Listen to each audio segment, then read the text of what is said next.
on my mind a lot. Don't need no time watch. I don't know how I got you in my pocket spot. Yeah, that's babe, need you every day.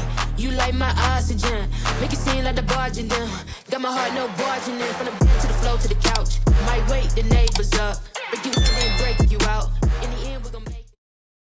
I'm here with Dionna, and we're just going to catch up with what's going on in the marketplace. How have things been for you, Dionna? What's going on these days? They're fantastic. I love like all the people that we kind of got into Bitcoin, and now that we've hit that all-time high, which I mean, I'm not going to say you called it, Jim, with the name of the show, but I feel like you kind of called it a little bit with the name of the show. All these people are excited about Bitcoin. It's everybody's talking about it, and it's just nice to know that people are finally catching up to the things that we saw years ago. Yeah, and it was exciting. The timing was good for the episode name and convention, and we are confidently capable of saying that Bitcoin is solidly, I mean, for as volatile an asset as it is at 72, almost at $73,000, and it is definitely at an all-time high with a market cap of $1.4 trillion. Yeah. And as we talked about, as we've watched this steady climb for the entire market space, it's about half of the entire market cap as measured by CoinMarketCap of 2.76 trillion. But let's talk about the number that you always like to talk about. What do you think about this going on over here? That greed. Well, I mean, you had to know when institutional money was going to start coming in that it's the greed, right? It's the greed that's going to follow. It's the greed that inspired it. So I think I hope people still have that FOMO, but I think greed of trying to make money is, hey, whatever moves you into new things and helps your economic position, I say go for it. Fair enough. I also wanted to share today. Go ahead. You were going to say something? Oh, not financial advice. Not financial advice. Yes. Let's make sure that we get that in the mix.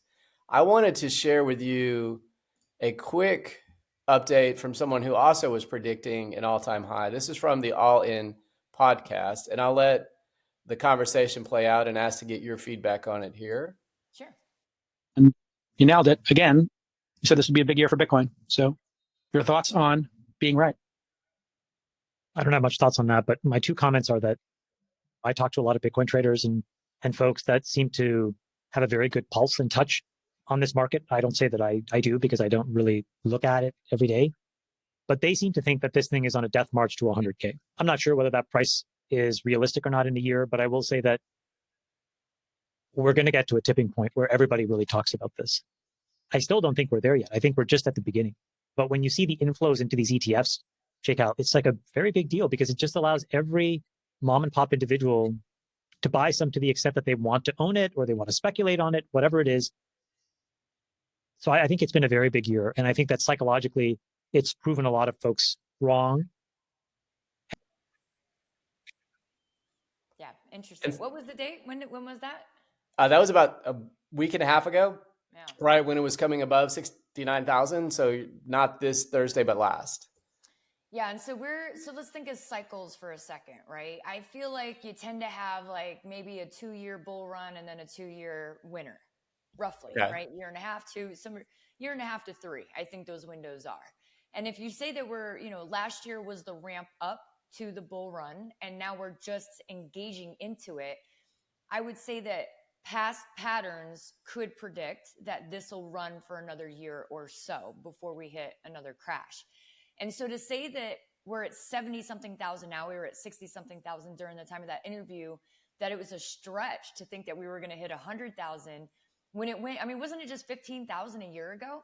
So it went from 15,000 to 72,000 in a year, but 100,000 is a stretch. I mean, I think he's maybe just isn't in yet, or he's not paying attention to the cycles and the trends, but I think 100,000 is inevitable.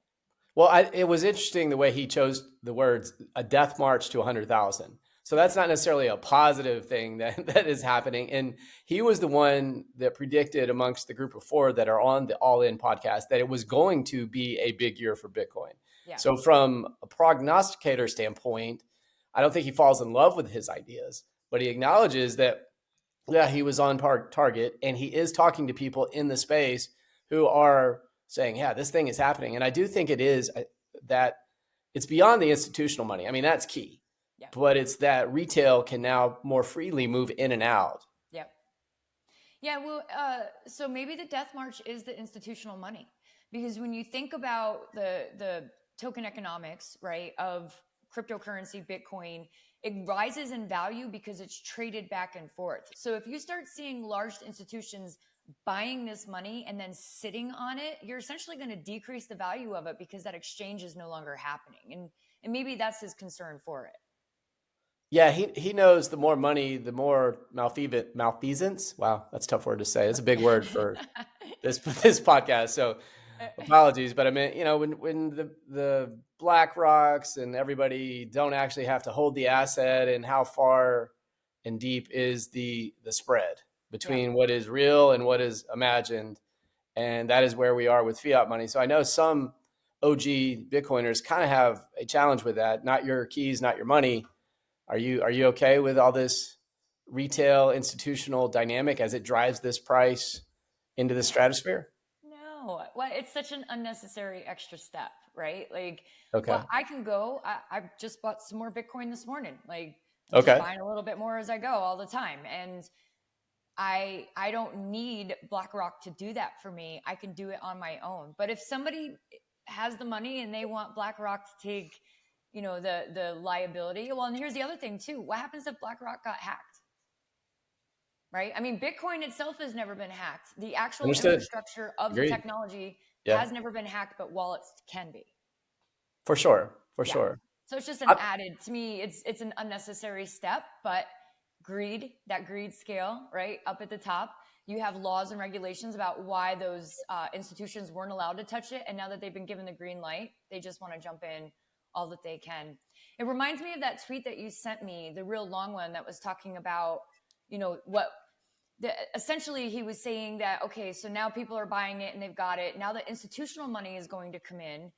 The institutions start buying it up. And once they become the larger shareholder and it becomes a threat to the dollar, then the dollar would go to exchange and buy up all the Bitcoin, so that essentially government ends up with all of the Bitcoin and squashes it at the end, which is an interesting theory. And something I hope that if each individual owns a little bit of Bitcoin, it's something that cannot happen. Very, very true. And as we look at this, I'm going to share with you another longer tweet that kind of compares Bitcoin to another investment class. And Elon retweeted this on X, and it says, these scam coins are getting crazy. Once someone just shielded me, they said 27 trillion in circulation, unlimited supply cap, only one node, 25% of the supply has been minted in the last 6 months, and 1% of holders own 30% of this coin. Oh, it's the US dollar. Yeah. Yeah. Okay. 25% minted in the last 6 months. Where is that money?